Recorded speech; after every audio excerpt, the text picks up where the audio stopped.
Let's take a look at how the actual Stern-Gerlach experiment was designed.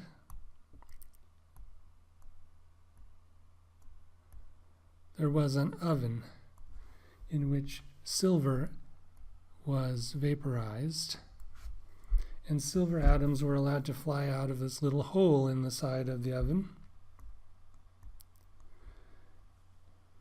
These are neutral atoms, so you can't use magnetic fields to steer them in quite the way that we're accustomed to in most particle physics experiments.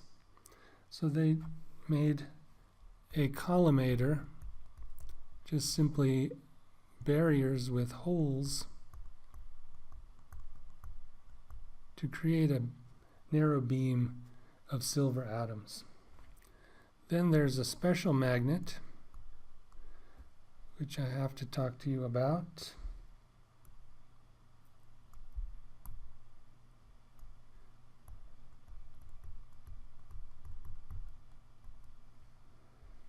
South, north, and then there's a detector.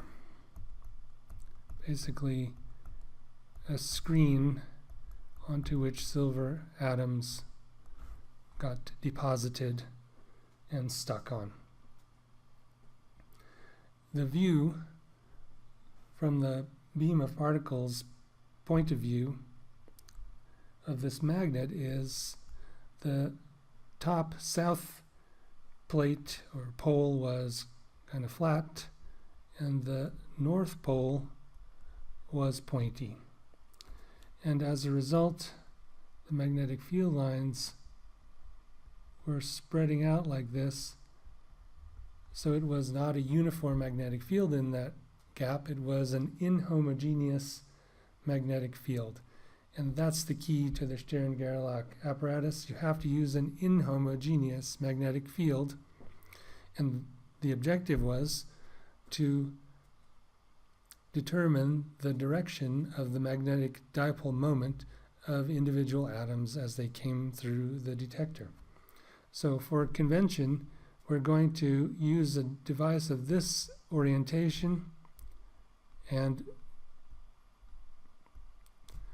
the magnetic field is pointing in the plus z direction, which is defined by the k unit vector, and in quantum mechanics hats are used to refer to quantum mechanical operators, and so I will resist the temptation to use them for unit vectors. I'll just put k vector as the good old unit vector along the z direction. And an apparatus oriented in this way is going to be called an SGZ device. It will measure the z component of the magnetic dipole moment of the atoms, as we will see in a second.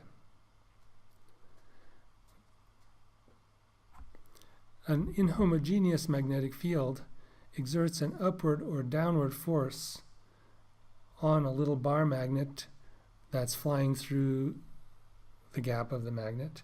And let me see if I can explain to you why that is. So here's some magnetic field lines in the inhomogeneous magnetic field pointing upward.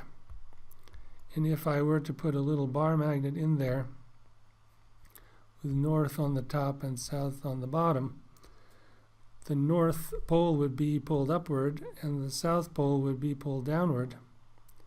But the south pole is in a region of slightly stronger magnetic field because it's lower down, closer to this pointy pole. So this force would actually be slightly bigger downward than the upward force on the north pole of the magnet, and the net force would be downward in this case.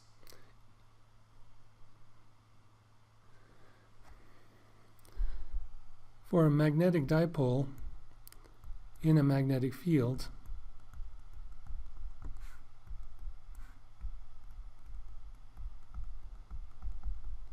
in order to calculate the amount of force there would be, let's think about potential energy.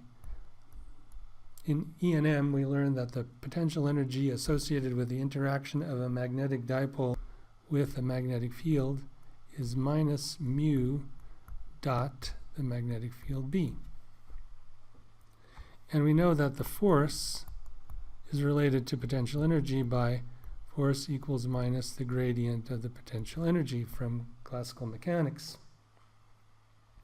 And so when an atom with a certain magnetic dipole moment orientation passes through the inhomogeneous magnetic field, it feels a force with a z component equal to the derivative with respect to z of mu dot B. There are two minus signs that have canceled each other.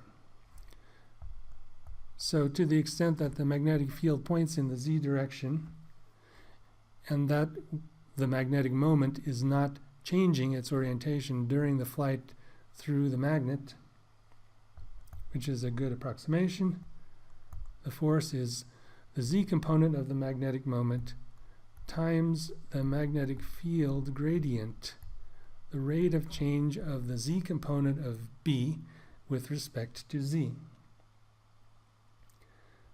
Now, what do you expect for the z component of the magnetic dipole moment of a particle passing through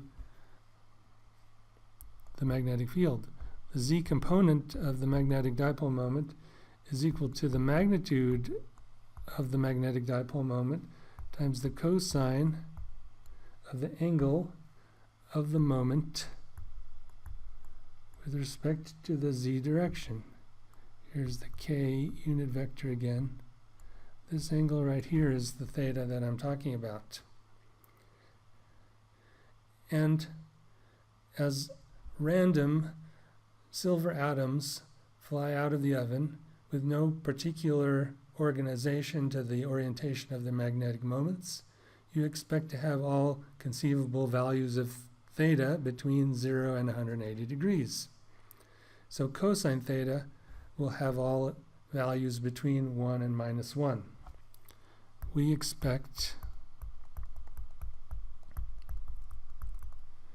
mu z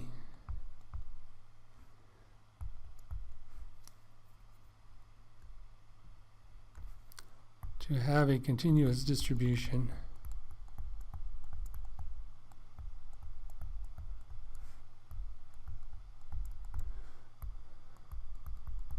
between minus the magnitude of the magnetic dipole moment and plus the magnitude of the magnetic dipole moment. That's what a classical physicist would expect anyway, and it's wrong.